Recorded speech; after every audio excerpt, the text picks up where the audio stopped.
ओम नमस्ते। आइए आज की चर्चा को प्रारंभ करते हैं। ऋग्वेद के प्रथम मंडल के 91वें सूक्त का 13वां मंत्र।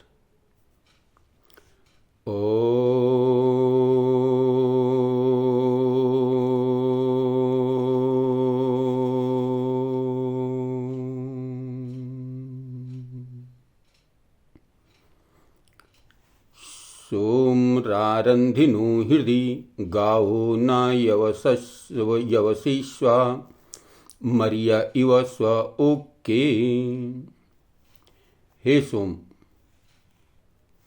सुखप्रद ईश्वर नह जैसे गावह गौवें, यवसेषु घास आदि में रमते हैं, और मरियह इव जैसे मनुष्य स्व ओके अपने गृह में रमण करते हैं,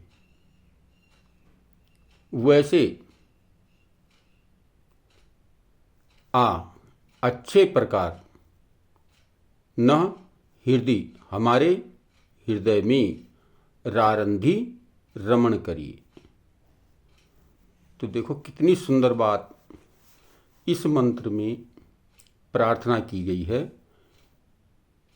उस परमपिता परमात्मा से, और कितनी अच्छी प्रार्थना यहाँ पर देखो बताई की गई है, कितने तरीके से बताया गया है कि जगदीश्वर, जैसे गौ आदि पशु अपने खाने योग्य पदार्थों में उत्साहपूर्वक रमण करते हैं, जो उनके खाने के लिए पदार्थ होता है उसको बड़े उत्साहपूर्वक भोजन करते हैं, मनन पूर्वक उसका सेवन करते हैं। गौ जब किसी खेत में चुगने को चली जाती है तो फिर ऐसे झपटती रहती है, चलती रहती है, छटाछट पेट भरने का दिल करता है उसका, मतलब उसमें रम जाती है, फिर उसको इधर उधर कुछ दिखाई नहीं देता, केवल घास पर ही रमण करती रहती है। ठीक इसी प्रकार से मनुष्य जैसे अपने घरों में रमण करते हैं, कहता है कि मनुष्य जिस घरों में स्थिर रहते हैं, कहीं भी हो, सफ़र में, यात्रा में, कहीं भी जाए मनुष्य, लेकिन जब अपने घर पर आ जाता है तो उसको बड़ी शांति मिल जाती है, शांति की अनुभूति होती है। तो ठीक कहते हैं इसी प्रकार, हे प्रभु आप मेरे हृदय में विराजमान हो जाइए, बस आप मेरे हो जाइए और मैं आपका हो जाऊं। तो इस प्रकार से जब हम हो जाएंगे तो कहते हैं आपके रूप को मैं जान सकूं, समझ सकूं। जब आप मेरे हृदय में विराजमान हो जाएंगे तो फिर मैं आपको समझने का प्रयत्न कर सकूंगा, आपको समझ सकूंगा कि आप क्या हैं। किस प्रकार से मैं जानता हुआ अपने जन्म को सफल कर सकूं, और इस मानव जीवन जो हमें मिला हुआ है इसको हम सफल कर सकें, बना सकें, अच्छे मार्ग पर लगा सकें, इसके लिए इसमें प्रार्थना की गई है।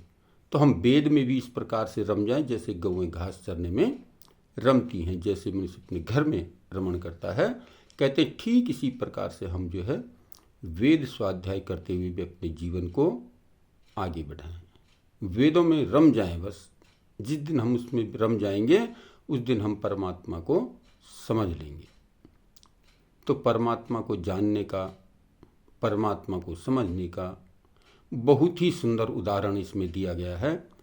इस उदाहरण से प्रेरणा लेकर के हम अपने जीवन को सफल और सार्थक बना सकते हैं।